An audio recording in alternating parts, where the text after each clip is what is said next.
சுமார் 1320 கோடி அந்த மாதிரி ஒரு பண மோசடி வந்து எங்கேயாவது நடந்துச்சு, ஏதாவது ஒரு தனியார் வங்கியில் நடந்திருக்கு அப்படின்னு சொல்லி யாராவது கேள்விப்பட்டிருக்கீங்களா? கேள்விப்பட்டிருக்கவங்க கட்டாயம் கமெண்ட் ஒன்று பண்ணுங்கள், சரியா? அதோட லக்கி பாஸ்கர் படத்தை இது வரைக்கும் யார் பார்த்துருக்கா? அது மூலயமா நீங்கள் ஏதாவது ஒரு தகவல் எடுத்துக்கொண்டீங்களா? அந்த தகவலும் இந்த இலங்கையில் நடைபெற்ற இந்த பண மோசடிக்கும் ஏதாவது சம்பந்தம் இருக்கா? அந்த மாதிரி தெரிஞ்சவங்களும் கமெண்ட் ஒன்று பண்ணுங்கள், சரியா? அந்த மாதிரி இந்த 2 படத்தையுமே சம்பந்தப்படுத்துகிற மாதிரி இலங்கையில் ஒரு பெரிய ஒரு பண மோசடி ஒன்று நடந்திருக்கு. அது என்ன அப்படின்னு சொல்லி விரிவாக சொல்கிறேன், வாங்க வீடியோக்குள்ளே போ.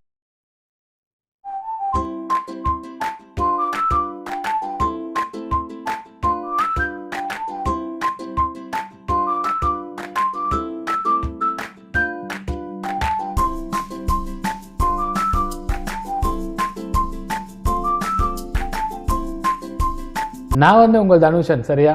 நான் இப்போ கணனி குற்ற விசாரணை பிரிவில் தற்காலிகமாக பணிபுரிஞ்சுக்கிட்டு வர்றேன். எங்களுக்கு நிறைய இந்த மாதிரி பண மோசடி சம்பந்தமான நிறைய கேசஸ் வரும். அந்த கேஸில் ஒரு வியக்கத்தக்க கேஸும் முக்கியமாக இந்த கேஸை யார் செய்கிறா, யார் இது பின்னுக்கெல்லாம் இருக்கா அப்படின்னு சொல்லி கண்டுபிடிக்கிறதுக்கு ஒரு எப்படியாவது கண்டுபிடிச்சிடணுமே அப்படின்னு சொல்லி கட்டாயம் ஆசைப்படுறதோ ஒரு மெனக்கட்டுறதும் கேஸ் இந்த கேஸ் தான்.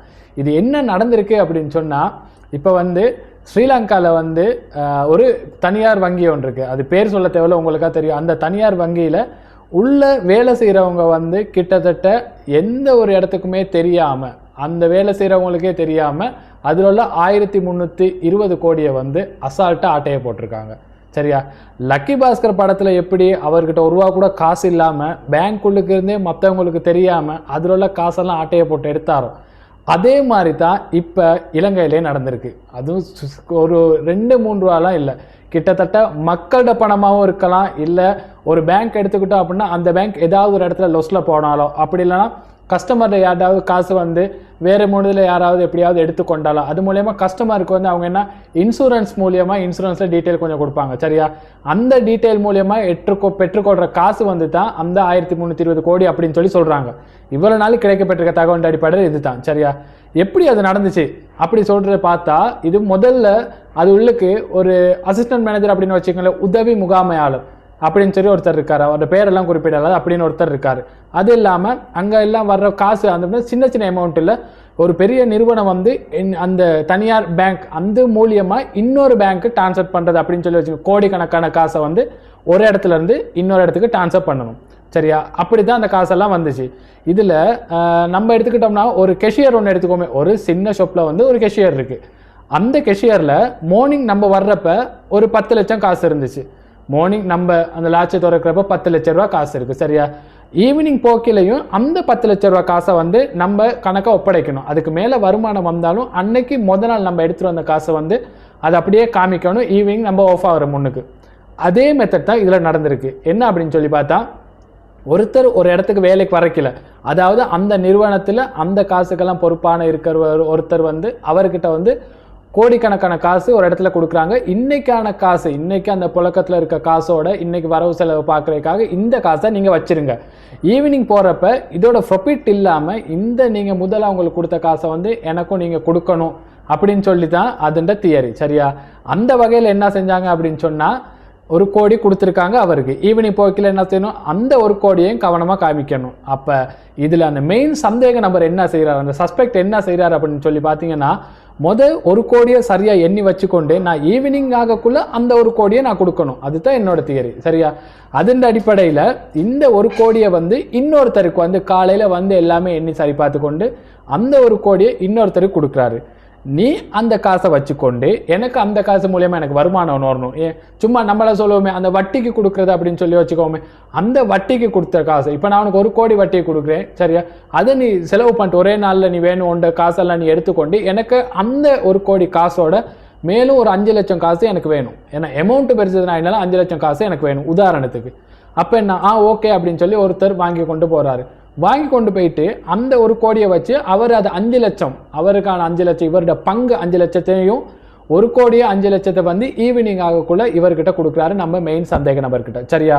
கொடுத்த பிறகு அந்த 5 லட்சம் எங்க இருந்து வந்துச்சு, பேங்க்ல உள்ள காசு. இந்த காசு மூலியமா இவர் அன்அஃபிஷியலா இன்னொரு 5 லட்சத்தை சம்பாதிச்சிருக்காரு. இந்த 5 லட்சம் என்ன செய்யறாரு, அவரோட சொந்த அக்கௌண்ட்டுக்கு மாற்றிக்கொள்கிறாரு 5 லட்சம். சரியா? இப்போ ஏன் இதனால இப்படி செய்கிறாங்களே, ஏன் கண்டுபிடிக்க இயலாது அப்படின்னு சொல்லி கேட்டிங்க அப்படின்னு சொன்னால், காலையில் வரைக்கும் 1 கோடி இருந்துச்சு. சரியா? திரும்ப ஈவினிங் போகலையும் அந்த 1 கோடியை நான் பேலன்ஸ் பண்ணி கொடுத்துட்டேன் அப்படின்னு சொன்னால் யாருக்குமே சந்தேகம் வராது. ஆனால் இடையில ஒரு இடத்துல அந்த காசு வந்து போயிட்டு வருது. என் காசுக்கு வந்து நம்ம ஜிபிஎஸ்ஸாக வச்சுருக்கோம், அது எங்கே போயிட்டு வருது அப்படின்னு சொல்லி பார்க்குறதுக்கு. இல்லை, அந்த காசு எங்கே போயிட்டு வர்றதோட ஒரு 5 லட்சத்தையும் கூட்டி கொண்டு வருது. அந்த 5 லட்சத்தை வந்து நம்ம சந்தேக நபர் நம்ம அக்கௌண்ட்டுக்கு போட்டுக்கொள்றாரு. சரியா?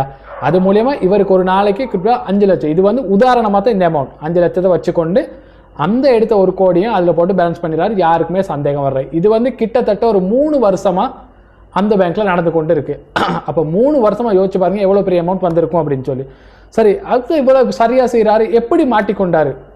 இப்போ யாராவது ஒருத்தர் சும்மா எதுலையாவது ஒரு ப்ராஃபிட் எதுலாவது இன்வெஸ்ட் பண்ணிக்கல, வந்து சின்ன அமௌண்ட்டை தான் இன்வெஸ்ட் பண்ணுவோம். ஆனால் அது மூலியமாக நமக்கு லாபம் வர வர வர இப்போ 1 கோடிக்கு 5 லட்சம், கிட்டத்தட்ட 10 கோடி கொடுத்தா 50 லட்சம் கிடைக்குமே. விலங்கு தானே அப்படி. அப்போ நம்மளுக்கும் ஆசை வரும். அந்த நோக்கத்தில் இவர் என்ன செஞ்சாரு, பெரிய ஒரு அமௌண்ட் எடுத்து பெரிய ஒரு காசுக்காக நம்மள அந்த கொடுக்குற காசோட மேலே காசு கொஞ்சம் கூட வரும் அப்படின்னு சொல்லி பெரிய ஒரு அமௌண்ட்டை வந்து காசை கொடுக்குறாரு. காசை கொடுத்த பிறகு எடுத்தவை வந்து அந்த ஈவினிங்குள்ளே அந்த காசை கொடுக்காம அவருக்கு வர்ற ப்ராஃபிட்டையும் கொடுக்காம ஆள் மாறிட்டாரு. இப்போ என்ன செய்யறாரு, சரி 1 கோடி எங்கனையாவது பெரட்டி சரி போட்டுடலாம் அப்படின்னு சொல்லுங்களேன்.